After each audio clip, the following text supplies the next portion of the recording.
नमस्कार मंडळी.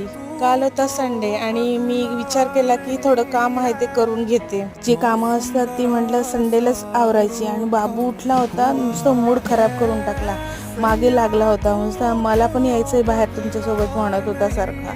मग त्याला कसं कसं समजवून सोडून आम्ही दोघंच निघालो. पावसाचं वातावरण झालं होतं तरी घाटकोपरला आम्ही निघालो, काही वस्तू घ्यायच्या होत्या. आणि जाताना ना एवढं छान निसर्ग, मस्त. खूप दिवसानंतर असं बाईकवर बाहेर पडले होते, त्यामुळे मी तर निसर्गच असं इकडे तिकडे छान बघत होती. पण झाडांपेक्षा इकडे तर गाड्या आणि बिल्डिंगच दिसतात. ते जाऊ दे, काम तर आमचं पावसामुळे झालं नाही. पावसाने पूर्ण वाट लावली, भिजलो पूर्ण. आणि थोडंसं नाश्ता वगैरे करून थोडं नंतर परत रिटर्न आलो घरी येऊन. आणि मग स्वयंपाक संध्याकाळचं आवरलं. माझा तर संडे असाच गेला. तुमचा कसा गेला संडे तुम्ही कमेंटमध्ये नक्कीच सांगा. व्हिडिओ इथेच थांबवते. Bye bye.